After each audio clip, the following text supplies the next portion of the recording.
For 21 years, a restaurant in Las Vegas dressed its staff as nurses, served a burger called the Quadruple Bypass, and placed obese customers on a giant scale in front of a crowd before letting them eat for free. It was called the Heart Attack Grill. However, in May 2026, it finally closed. Surprisingly, it wasn't a heart attack that led to its demise, it was the city around it. Once you hear the reason, you might agree that it had this coming. Stick around, because this isn't just a burger story. It's about how Las Vegas quietly transformed into a city that can no longer afford its own tourists, and how the most shameless restaurant on the Strip somehow became one of its last honest ones. Let's dive in. Let's clarify what the Heart Attack Grill really was, because it never hid its intentions. The founder built the entire concept around one idea. Most restaurants pretend to care about your health while secretly selling you junk food. He decided to skip the pretense entirely. Customers wore hospital gowns, and the menu explicitly stated how many calories they were about to consume. A slogan prominently displayed on the wall essentially dared diners to take the plunge. It sounds outrageous, but there's something almost admirable about a business that is brutally honest about what it offers. You knew exactly what you were getting into before you sat down. There was no fine print, no marketing spin about indulgent choices.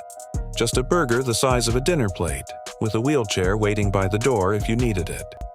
For 2 decades, that honesty was the core of the business model. It thrived right up until this year.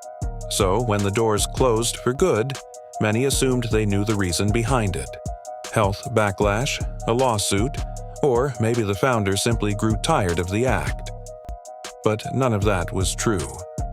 In his closing statement, the owner shared something that surprised many. He said the surrounding tourist industry had become a machine designed to extract every last dollar from ordinary visitors. His restaurant wasn't the problem. The city had simply become too expensive to thrive in, even for a place that capitalized on excess.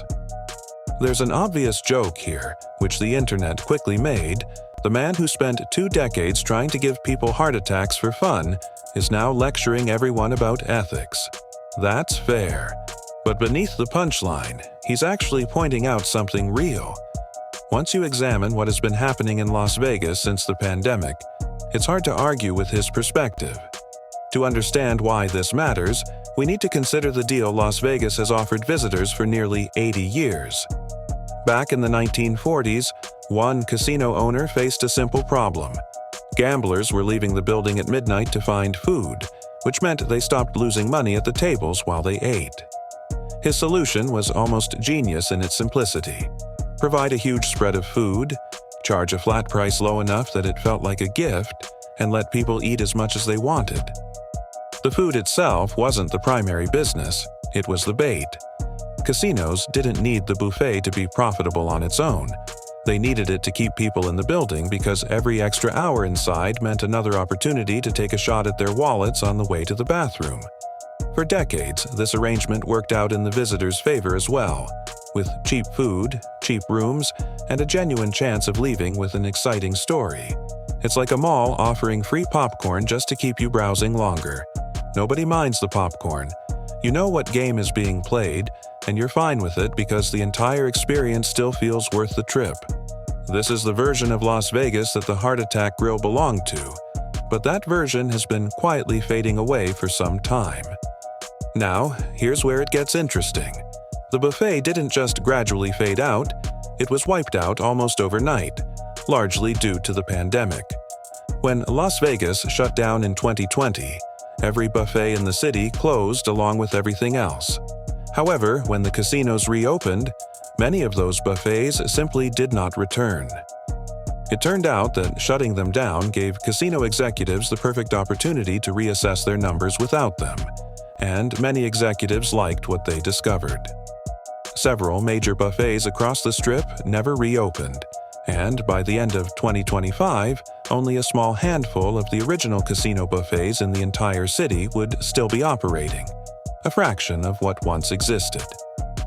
In the same spring that the Heart Attack Grill announced its closure, one of the last major casino buffets on the Strip shut its doors as well, in the very same week.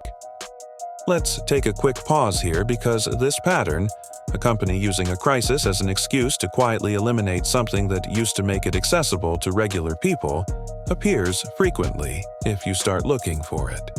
If stories like that interest you, this channel breaks them down every week. Subscribe now so you don't miss the next one. Back to Las Vegas. The buffet closures were just the visible part of a larger issue. Beneath the surface, many ordinary and beloved restaurants across the city began to disappear as well.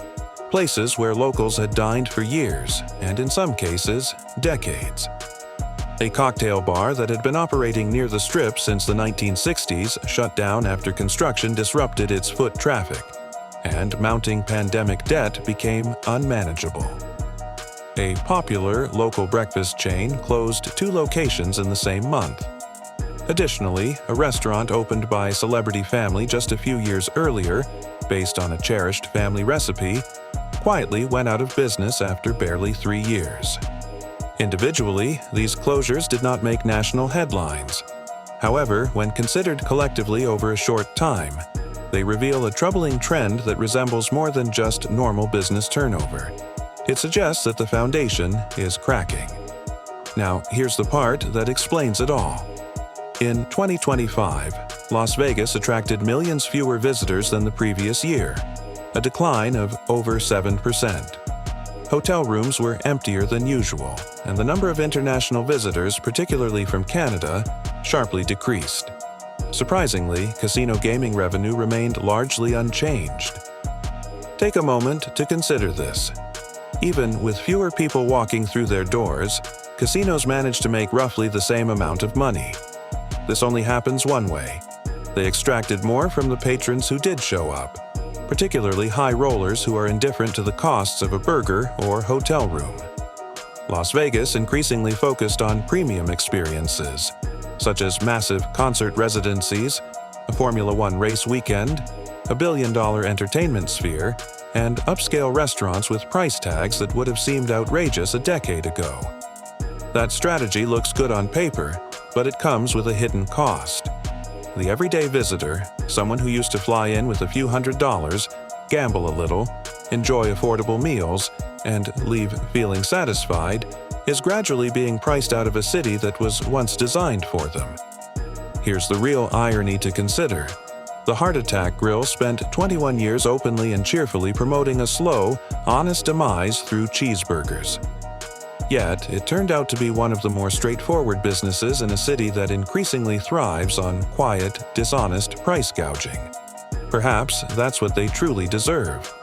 Not the closure of the burger joint, but rather a version of Las Vegas that ultimately fell victim to the same deceit it once claimed to have escaped during the mob era. Now just with better lighting and a Michelin star. So, is the old Las Vegas completely gone? Not just yet. The shows still sell out, and high rollers continue to arrive.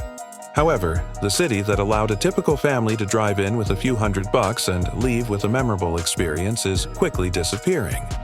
The closure of this burger joint is simply the most honest acknowledgement of that change. If you've ever visited Vegas and experienced the creeping feeling of being nickeled and dimed, I'd love to hear your story in the comments. If you enjoyed revealing why a business like this ultimately fails, that's exactly what this channel focuses on every week. So subscribe, turn on notifications, and I'll see you in the next one.